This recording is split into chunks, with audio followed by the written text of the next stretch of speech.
जिल्ह्यात सुरू असलेल्या गुन्हेगारीच्या घटनांची मालिका थांबायचं नाव घेत नाहीये। एकीकडे विलास घुले हत्या प्रकरण ताजंच असताना आता माजलगाव मध्येही एक गंभीर घटना घडली आहे।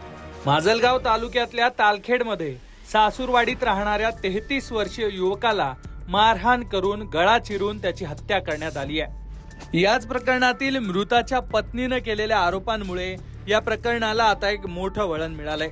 हे सगळं प्रकरण नेमकं काय सविस्तर समजून घेऊ। घडलं असं की विकास दत्तात्रय वाघमोडे या तरुणाचा काही वर्षांपूर्वी अरुण राऊत गुरव यांच्या मुलीशी विवाह झाला होता, पण त्यानंतर विकासचे सासू आणि सासरे दोघांचाही काही दिवसांनी मृत्यू झाला। तेव्हापासून म्हणजे जवळपास 5 वर्षांपासून विकास वाघमोडे आपल्या सासरी राहायचा आणि सासरची शेती पाहायचा। रोज सारखाच रविवारी 28 जूनला सुद्धा तो घरातून शेतात जाऊन येतो म्हणून निघाला, पण रात्री उशिरापर्यंत तो परतलाच नाही। त्यामुळे त्याची पत्नी आणि नातेवाईकांनी त्याचा शोध सुरू केला, पण तो सापडला नाही। सोमवारी सकाळी सुद्धा विकासचा शोध सुरू होता, तेव्हा तालखेड गावाजवळच त्याचा मृतदेह सापडला। यानंतर ही घटना बीड पोलिसांना कळवण्यात आली। पोलिसांनी येऊन घटनेची माहिती घेतली आणि पंचनामा केला। यावेळी विकासच्या शरीरावर धारदार शस्त्रानं वार केल्याचं आढळून आलं, त्यामुळे त्याची धारदार शस्त्रानं हत्या करण्यात आल्याचा प्राथमिक अंदाज पोलिसांनी व्यक्त केला आणि तिथूनच तपास सुरू झाला। पण याच घटनेत आता विकासच्या पत्नीनं थेट जिल्हा पोलीस अधीक्षकांकडे धाव घेत गंभीर आरोप केलेत। मटका आणि जुगाराची माहिती पोलीस प्रशासनाला दिल्याच्या रागातूनच आपल्या पतीची हत्या करण्यात आल्याचा गंभीर आरोप विकासच्या पत्नीनं केलाय। प्राथमिक तपासात विकास वाघमोडे याच्या गळ्यावर, पोटावर आणि डोक्यावर धारदार शस्त्रानं वार करण्यात आल्याचं समोर आलेलं होतं। हत्येची क्रूरता पाहून परिसरात एकच खळबळ उडालेली होती। त्यावेळी पोलिसांनी अज्ञात आरोपींविरोधात गुन्हा दाखल करून तपास सुद्धा सुरू केला होता।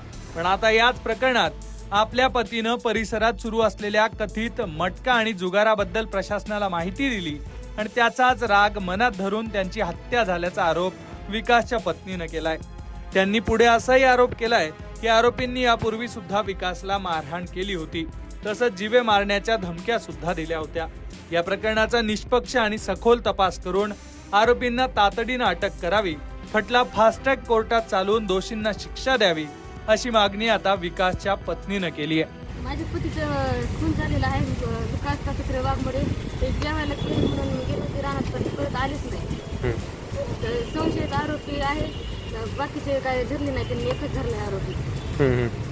किती आरोपी आहेत त्यामध्ये संशय तुम्ही? पण एकच पकडलाय त्यांनी। लवकरात लवकर दुसरे पण आरोपी पकडावी ही आमची इच्छा, आणि माझ्या नवऱ्याला लवकरात लवकर न्याय मिळो झालेले ते बघू म्हणले ते लवकरात लवकर त्या आरोपींना शिक्षा मिळावी, माझ्या नवऱ्याला न्याय मिळावा। आता तसं त्यांना पण मारावं। आता किती आहेत? एकच एक, आणि यामध्ये 5 जणांवर एका चिमुकल्याचा बाप गेलाय, एका पत्नीचा आयुष्यभराचा साथीदार गेलाय। त्यामुळे आता पोलीस या प्रकरणाला गांभीर्यानं घेऊन विकासच्या मारेकऱ्यांना पकडण्यासाठी नेमकी काय कारवाई करतात हे पाहणं महत्त्वाचं असणार आहे। बीडहून विनोद जिरे, लोकमत।